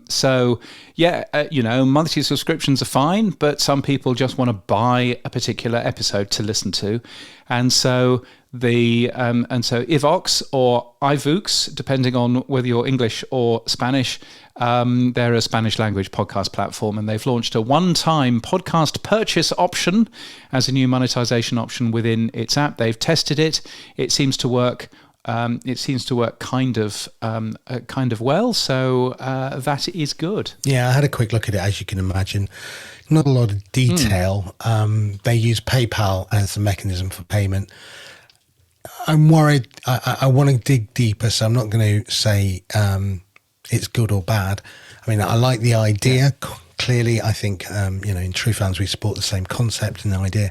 I worry that this is actually just buying a private episode feed, but it's not secure. So if somebody just wanted to go around the back into the RSS, they could probably get it. As I said, the devil's in the detail, and I can't find the detail from iVoox, so I can't confirm or deny whether they're encrypting the episode before purchase or not, or it's just in the RSS and they're just putting a purchase option on the front end. So I mean, I suspect that given that it's their app, I suspect that it's just whatever they want to do within their own app, and there's no sort of open ecosystem here quite yet. Right. But be interesting to see. I like the idea, though. Yeah, I think people want to buy individual content. They don't want to go and have move over to Patreon, buy something, come back. I think there's too much friction there. Yes. In-app purchase is great. Now, here's another story that I found interesting, because it's something that I don't really think about, but I should more. It's a company called Sound Carrot that are working with children's audio. Tell me more about it, James, first. Yeah, I don't know too much about Sound Carrot. I know that it was one guy who basically said, look, you can search for kids content on podcast apps, but there's no delineation. I mean, kids content for a 10-year-old is very different from for a 3-year-old. And there's no curation that's gone in any of the big podcast apps. And so therefore Sound Carrot ended up doing its own classification of open podcasts. And they've just recently redone their website, and it looks all brand new and everything. And it's very smart. But I think, there is real opportunity for audio for kids, for younger audiences, and I think he's spotted something, which is basically that actually, the big podcast apps don't really work in terms of finding content like that. What you really want as a parent is you want to go, okay, this content is going to be fine for my 5-year-old girl. And, at the moment, there's nothing that really gives you that other than Sound Carrot. So I thought that, it was a really good idea. It's when I read it, I thought, we don't do anything. We don't even consider it. And that's bad on me. But nice idea. Well done, Tristan. Yeah, no, indeed. Zipping around the world, James, the BBC here in the UK is having a few problems. I should say the British Broadcasting Corporation. Yes, so they've just released their annual report and accounts, which is the closest that you'll get to a financial, shareholder report for the BBC. I focus on what that means for their commercial business, because that's kind of important. So BBC podcasts outside the UK are drawing 515 million downloads in the financial year, 116 million listeners. So they're doing some pretty good numbers. I can't see whether that is up or down from last year. You would assume it's up, but I can't necessarily it says unchanged see year that on well. year. Unchanged year on year is around the commercial revenue that they have made in total. Now, this isn't commercial revenue just from podcasting. This is commercial revenue from, selling Top Gear, selling Bluey toys, selling, ads on the BBC News Channel in America. All of that stuff. But interestingly, that amount of money, which is £2.1 billion or $2.8 billion, that hasn't changed year on year. And actually, they have given less money back to the public service this year because they've actually made less profit. So again, there's a bit of a worry there in terms of that. They're earning slightly more money from the license fee in the UK, but we know that that's probably going to go away. Matt Britton, the new boss of the BBC, has called it a busted flush, which is a very good phrase. So that's a smart thing. But I find the future of the BBC really interesting. And isn't it interesting that the BBC is actually making less money this year than it did last year outside of the UK, and what does that mean for what the future of the company is? Governments in the UK have talked about getting rid of the license. I mean, people are voting with their own feet, as we said, but I do not want the BBC to become a paid subscription channel. I think that would be awful. That's like the NHS becoming like the American insurance system. Awful. Well, I think awful. The way that the BBC is going to be paying for itself in the future, it sounds as if there is quite a lot of talk going on about making it a levy on people's, either on people's internet bills or on people's electricity bills, in the same way as you get in Greece, for example. So that might be one of the ways. It might then also mean that if it's a levy, it might then mean that if you run a big house, if you have, 9 bedrooms, Sam Sethi, and 4 cars and a driveway and everything else, then you'll be paying more for your TV license fee than a single mum, and I think that's absolutely right. So, rubbish. Sorry about that. So sorry What's about your that. name? Maggie Thatcher. Just Jesus. the way that it goes. Yes. Oh. Can I vote not to watch the BBC if that ever comes in? Anyway. No. Talking of watching, We know that Crosswires, the great event that Dino Sophos and his team put together, was on the BBC iPlayer. But I notice now that the BBC are pushing more and more, both in adverts on BBC stations telling us about it, but also in content. And the BBC iPlayer now has the Wayne Rooney podcast on there, and it has several other podcasts on there as well. So they're really going down the same Netflix sort of road that we talk about. Yeah, I think, we're going to see more and more of this, whether it's New Zealand, whether it's here in Australia, where there have been some podcasts added to some of the commercial streaming companies, in the UK, in various other places. I'm sure that we're going to end up seeing, a lot more of this sort of thing, a lot more of, podcasts that they have bought up because it's cheap TV for them. The question, I suppose, is what that means. If you're on the BBC iPlayer, it means that there won't be any ads in these shows, which you should just sort of bear in mind. I think that, and obviously that changes the way that the economics works. And similarly, Netflix is going to make those changes as well. There may be also differences in terms of exclusivity. So, for example, Switched On Pop launched on Netflix this week. That's now video exclusive to Netflix. It used to be available on YouTube. It isn't anymore. And so that's been the typical route onto Netflix. But what I find also fascinating is that, and I've never heard of Alan Chicken Chow, but Alan Chicken Chow produces a show called Alan's Universe on YouTube. And Netflix has done a deal to also take it on Netflix. So it's still on YouTube, but it's now on Netflix as well. If that's good enough for Alan Chicken Chow, why is it not good enough for podcasters? That's what I don't fully really understand. So there's maybe Alan Chicken Chow is just better than any other podcaster or anything else. But I'm so going to go look up Alan Chicken Chow after this show. Yeah. Well, I mean, I understand he does very well on YouTube Shorts as well. So right. There you go. Is he the chef? Is he the funny chef? I don't know. Anyway, I don't know. If he's not, he should be. Now, with a name like Chicken Chow. Yes. All right, Grandad. Hey, coming up to my 60th, leave me alone. Now, 4 months ago, Tony Schneider took over the interim role of CEO. He's now the official CEO of Blue Sky. Don't know if that's good or bad news. There's a thrill. Why is he called Tony with an I if he's a man? Great, thanks. I mean, why? She. But why? Is why? he a he or a she? We don't know. Well, I don't know. Well, we'll have to find out, won't we? Let's go and find out. Yes. Let's just have a quick... No, he's definitely a he. He's definitely a he. So, yes, I mean, I can't see a picture, but... Engadget call him he. So why he spelt his name wrong, we don't know. But anyway, let's move on quickly. Tons of awards and events going on. The Sonar Awards in Australia are open for entry.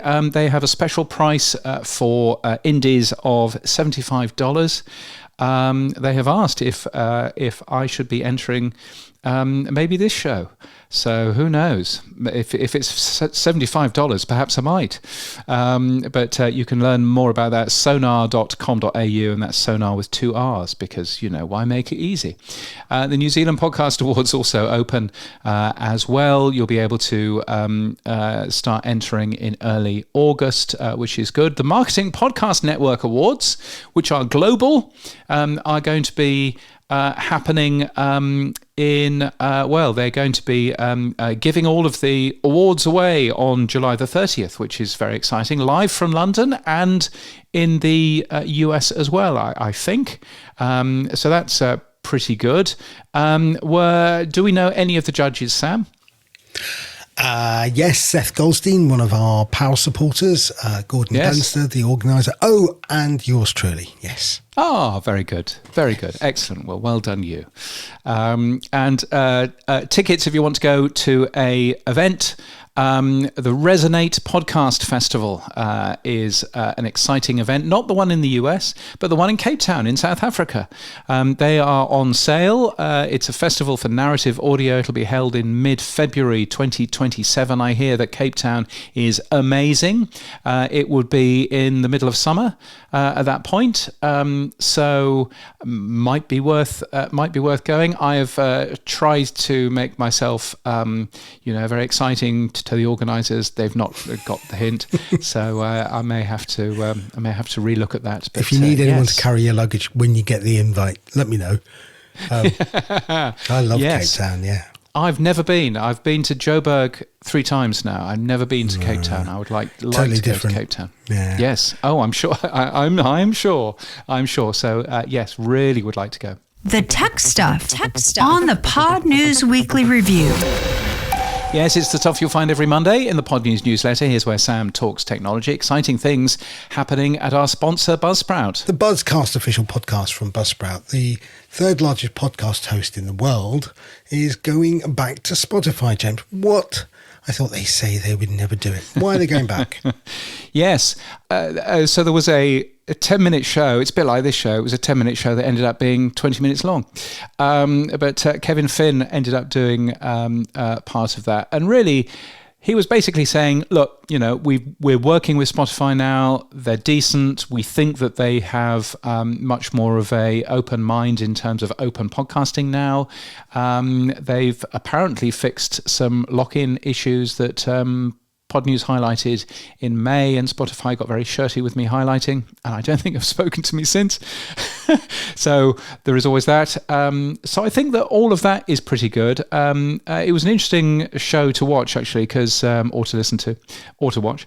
Alban was on there, and Alban was saying, he still finds the advertising a little bit icky because, you are giving up quite a lot of personal information when you're listening on Spotify. It knows a lot about you, and it could potentially feed that back to some of the algorithms that chooses advertising. So I don't know, but they're sounding more positive about that. I can only presume that means that Buzzsprout customers will be able to upload video to Spotify automatically relatively shortly. You would assume that is going to be happening. But so that was sort of one side. And the other side is the side that I thought that you would get very excited about. Go on. They're testing the alternate enclosure.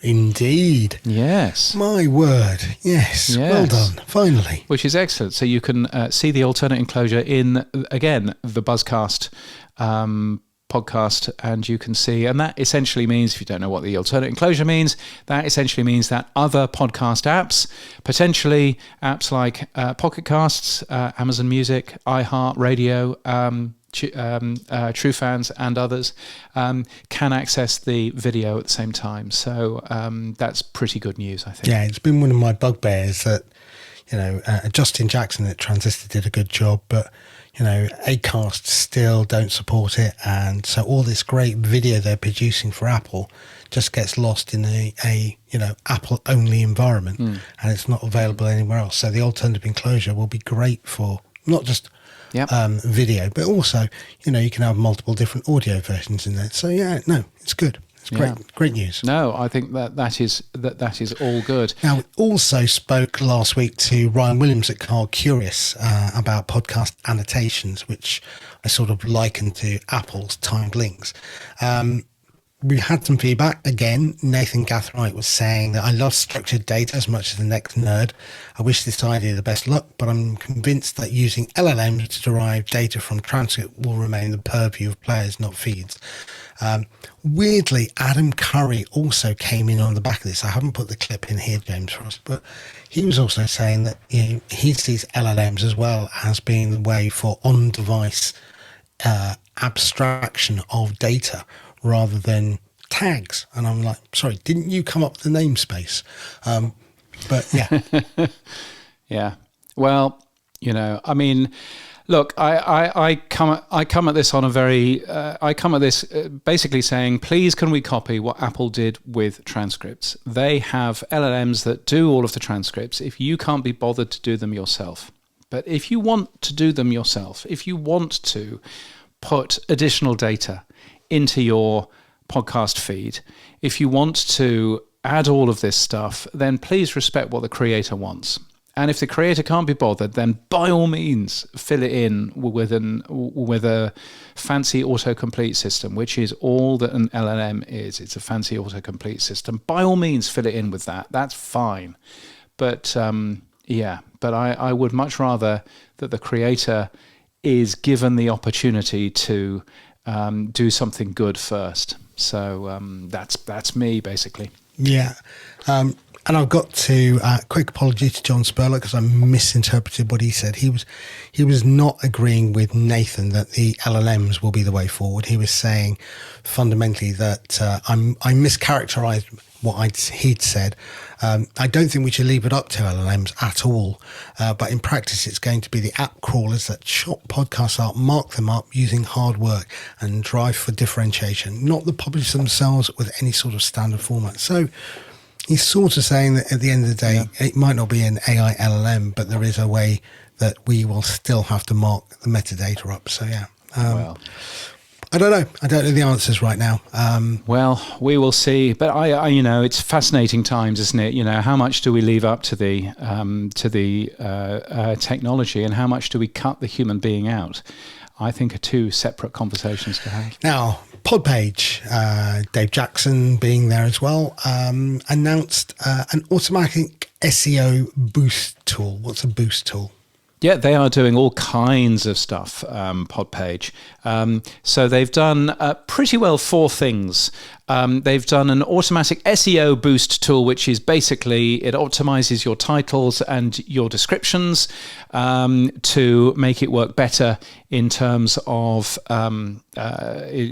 SEO, which is very smart. So I think that's a very clever thing. So they're doing that. They've launched episode alerts by email. Really simple, straightforward thing. Email is one way. I've heard people say it's one way to get rid of the algorithm. As a professional emailer myself, it is not a way to get rid of the algorithm. It's just a different algorithm that you need to get through. But even so, I really like that idea of email episode alerts. So you can just email automatically your listeners to say, hey, there's a new episode out, which you might want to go and have a look at. And then 2 more things that they're launching, new content writers. So things that will automatically sit there and write stuff for you, write an about page, write blog pages and stuff like that. And then finally, new templates as well. So your Podpage website can look even more different to the rest of the shows out there. So they're doing a bunch of really interesting things. I think it's a fascinating company to keep an eye on. And if you don't have a podcast website of your own, and you're not with our sponsor that has a fantastic podcast website that you can just turn on with a click of a button, then you should probably have a look at the Podpage website. It's pretty smart, I think. Yeah, one of the companies I think will be bought pretty soon. Not by who, I'm not sure, but I can't see it staying standalone for long. Talking about their email alerts, we do that as well with True Fans, and that's great. But sometimes it doesn't work very well. I had a lovely person tell me that in the email that my app was totally shit, and called me Seth, and then basically get me off this app. And I went, fine, no problem at all. I'll delete your account and no worries at all. He then came back with an email saying, you should make your app more like Overcast. I said, no, Overcast is great. Please just go and use it. Don't use my app. Right. I think he got a bit annoyed that I said that. He basically said that I then allegedly sent him a nasty email. And I think if anyone knows me, for any period of time will know that that would not be me, right? So, I mean, if he'd said, hey, you're sending me too many emails, I don't know how to turn them off, can you help me? I would have jumped on a call. I would have done anything to help the person. I would have pointed out, sent them a screencast. It wasn't. It was just basically, your app is shit. How do I get off it? And so I just thought, you know what? I'm not even going to try to reach out to you, mate. I'm just going to delete your account and tell you that there are other great apps out there. Please go and use them.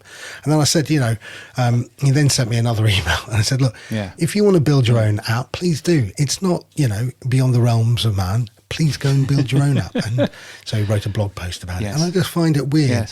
You know, if you start off asking me nicely, I've got a problem. Look, I know that, you know, we're not perfect. Far from it. I mean, we're two scrappy people trying to build an app, competing with large multi-million-dollar companies. And I think we're doing okay. We're not brilliant. We're not bad. We do some clever things and we do some stuff that doesn't work and we try and fix it, right? And that's just the way all entrepreneurs are. Getting an email like that doesn't worry me. It's just one person. If I got 1 million, I'll probably stop doing it. But the point being, you know, tell me you got a problem. Give me some feedback. I love feedback, good or bad. I'll take it, right? And if it's bad, I'll try and fix it, and I'll try and work with you to understand it. Yes, there are days though, James. And I have to say, customer support there's a special skill in terms of customer support. Because my goodness, there are some people that whatever you do, you can't please them.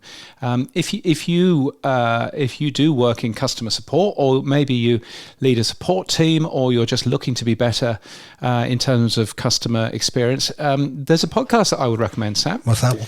And it's a podcast from our sponsor, Buzzsprout. It's called Happy to Help. It's a customer support podcast. It's hosted by Buzzsprout's head of podcaster success, Priscilla Brook. And it's a great show to have a listen to, because she does dive into all of this to really help with that, to help with help articles, and to help with how to reply to people and what you should be measuring and everything else. So heartily recommended. So, I love the last part of his post. He doesn't know I'm the best kept secret of podcasting. Thanks, John. Love it. Yes, no, indeed. Now, last couple of things. iOS 27 is coming out. The public beta is now available. I know you've been on it for a little bit. Any good? Do you like it? Yeah, no, it's good. It's most definitely worthwhile if you run either Mac, because it fixes a lot of the frustrations and the ugliness of the previous version. So on the Mac, it's probably best, but also on iPhone, it's also pretty good as well. New Siri, when it works, is great. New Siri, when it doesn't work, is awful. And now that it's available as a public beta, let's just try this. With my Apple Watch, I'm just going to say to it, set a timer for 10 minutes. And this, searching apps, it says, reviewing results. Right there. I can't set a timer on your Apple Watch right now. Oh, brilliant. So another genius from Cupertino. But it is a beta, and it will get better. The one thing that I've noticed... It has an Aussie accent, James. Yeah, well, yes, of course it does, because that's where I live. Oh, come on. Keep the Queen's English, please. The one thing that I would say, if you're a podcast listener, is good news for you, because you can get video on the Apple Podcasts app on macOS, which is nice, and clearly we will never do video for this show. But also, if you're a podcast listener in the car, Apple CarPlay now allows you to skim through the podcast that you're listening to by grabbing the scrub bar and pulling across, which you've never been able to do in CarPlay before, and so it's a pretty obvious one. The one thing that they've got rid of, I think, is the display of chapter titles. So that appears to have gone. But anyway, it's worth a play. You can fiddle around with it in your Apple device, and worth a peek. And finally, the launch of a new podcast, vodcast, and creative development company called Podrofino. Quadrophenia. I only include it because I like the name of the company. Yeah, Clearly. the name of the company is great, isn't it? Podrophenia. I mean, it's got to be Yes. an old school Brit, hasn't it, behind that company? Well, I think it's 3 Americans. Elvis Duran, who's a big radio DJ in New York City, and then 2 other people who I don't know. Looking for Larry, I don't actually know who that is, and a company called MCM Studios that will run the studios for this in Manhattan. But it's it's I always find it fascinating seeing launches of new podcast networks and thinking, okay, well, what does that mean? What's going on there? But so worth a peek at Podrophenia. Boostergram, super comments, zaps, fan mail, and voicemail. Our favorite time of the week, it's the Pod News Weekly Review inbox. Yeah, so many different ways to get in touch with us. Fan mail by using the link in our show notes, boosts or email, and we share any money that we make as well. Now, interestingly, you say lots of fan mail. And The one then thing that I was to go and get them. Oh, did you? Yes. Oh, okay. Oh, well, there we go. Because the one thing that I was going to say is that the amount of streaming sats that we've got, the amount of boosts and things like that is down to pretty well zero. We're getting some from true fans. So far in July, given that it's the 17th of July today, we have had some streaming sats and some boosts from true fans. We've had 1 boost from Podcast Guru, and that's it. Nothing from Fountain, nothing from all of the other places. So I think streaming sats is going away quite fast now, which is a real shame because I thought that it had real legs. But it seems that True Fans is the place keeping it alive. So thank you for that, Sam.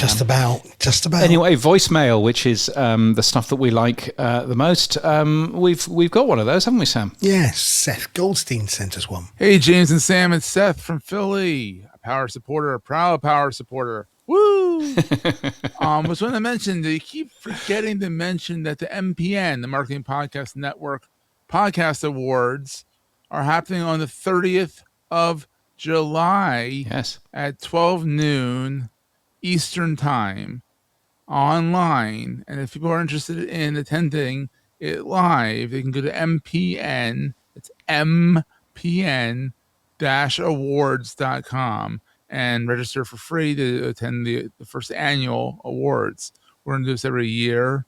And hopefully you guys will be there too, and we'll get some press coverage. Hint, hint, hint. Keep up with the great work. Love the show. Love sending you guys sats because you guys are worth it. Take care, guys. Bye-bye. Seth, thank you so much for that. And yes, covered in the Pod News newsletter, covered in this very show earlier on as well, and much appreciated. Thank you for being one of our power supporters. We've got 24 of them, and we're very grateful to each of you as well. So that's really good. So thank you, Seth. Okay, and we've also got some comments back with SAT support as well, or money basically. I think the USD stablecoin should be backed by real money. It's backed not by real money; it's backed by US Treasury bonds. But he thinks gold and silver. China and Russia got most of that, so not going to happen. What would happen with the digital euro, central bank digital currency? In the meantime, I'm happy to update my wallet on TrueFans with Satoshis, powered by Stripe, connect to my bank account, and he's sending us a Liberty Boost with a super comment of 1776. Martin Lindeskog, that was. Thank you so much, Martin. Much appreciated. Another one from Seth here saying, it's strange that the US doesn't have a big podcast festival. Yes, we were talking about this last week because of the success of Crossed Wires, of course. Seth says it's also a much bigger country, so finding a good location where lots of people can attend is tough. I can tell you one thing, Orlando ain't it. Yes, I would agree with that. Nobody wants to go to Orlando. You did. Yeah, well, right. I did, but I had an award to pick up, so that was probably why. But anyway, he says, I think Podcast Movement, now that it has a permanent spot in New York City, might be the closest. Well, maybe, Seth. So I think that's worthwhile bearing in mind. And something from Claire Waite Brown. Yes, if I'd spent 3 months in South America, I don't imagine I'd want to come back to a job at Diary of a CEO.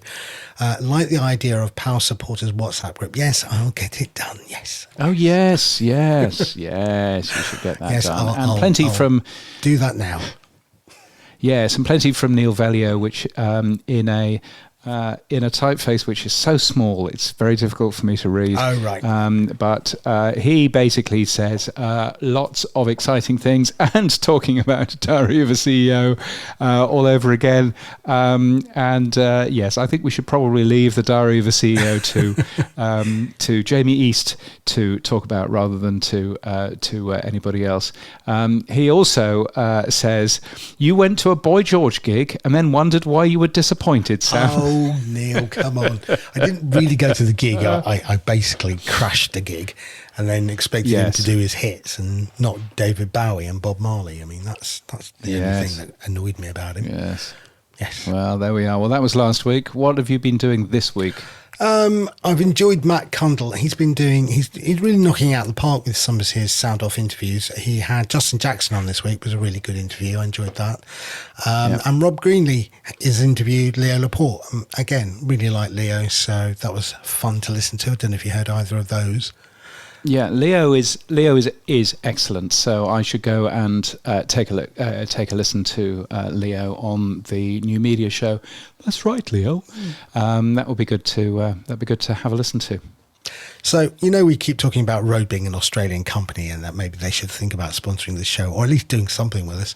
I tried to connect with Rode and failed. I tried to join their affiliate program and I basically got back a lovely letter saying, thanks for your interest in the Rode affiliate program. We're sorry to say that your application wasn't successful. Yeah. Thanks a lot, Rode. Yeah, love you too. Yes. They're a strange old company. They don't want to talk to me at all. The only time that they've talked to me over the last year, they've tried to get me to sign an NDA. That's not how journalism works. Yes, who knows what they're trying to do there. Anything exciting with True Fans? Just experimenting again. I like doing that, as you know. One of the things that we have are RSS feeds and we've got all the namespace tags. That's great. We've extended those with things like publisher feeds and pod roles, and we, as True Fans, copied the format for publisher feeds for publisher events, and then we did the podcast blog. So in True Fans, in your podcast page, you get blogs, events, merch. And so I wanted to be able to give creators the option when they host with True Fans to configure that RSS feed in any which way they wanted, so they can add or remove tags. But I also wanted them to be able to remove or add their publisher feed, remove or add their events. And whenever they make a change to their feed, we do a pod ping out, and so they in effect are republishing their feed to whatever app is taking their podcast feed. So yeah, these are the super feeds that I've been trying to build for a long time, and we're going to experiment with them, but it's a way to customize your RSS feeds from a UI interface as a creator. Well, it all sounds good, so worth a peek, and let's see how all of that bit works. But yeah, no, very good. What's up for you, James? More solar news. I know that everybody's very excited about my new solar system, but yes. Did you know that your house has a fuse on it? I didn't, but every house has a fuse on it, and it's a great big fuse. It's a fuse. Well, it should be a fuse that is a 63 amp fuse in this country. It isn't. It's the fuse that I had was a fuse that was only 50 amps, and what that essentially meant is that earlier today, when my solar system was getting very excited, filling the battery from the grid, charging my car from the grid, doing all kinds of exciting stuff, it pulled more power than it should have done and blew the fuse in the house. So I had to call the electricity people out to replace the fuse. I basically said, we've not got any power and I don't understand. And it turns out that we had a too small fuse, and now we've got a bigger fuse. So I had no idea. The things you learn. So that was entertaining to learn. But apart from that, no, everything has been as normal. Just sort of ploughing ahead, getting stuff done, trying to get rid of my cold, which I've still got, as you can tell. But having lots of medicine for it, so that's all good. Just looking forward to going to New York as much as a man can look forward to going to New York in early September. Yeah, well, that is your next trip. I think New York under Mandawi is going to be fun. Go, it'll be great. Go and see the Knicks. Go and see the Knicks. I'm very much I'm not going to go and see the Knicks. But I am very sports ball. But I am very much looking forward to going and seeing, as many people as I can, it should be a good time. So there we are. Looking forward to that, and looking forward to various other things as well. And that's it for this week. All of our podcast stories taken from the Pod News Daily newsletter at podnews.net. You can give us feedback using the Buzzsprout fan mail link for voice or for text. In our show notes, you'll find that link, or become a monthly power supporter like the 24 power supporters at weekly.podnews.net. Our music is from TM Studios. Our voiceover is Sheila D. Our audio is recorded using Clean Feed, and we edit with Hindenburg. And we're hosted and sponsored by Buzzsprout. Start podcasting. Keep podcasting. Get updated every day. Subscribe to our newsletter at podnews.net. Tell your friends and grow the show.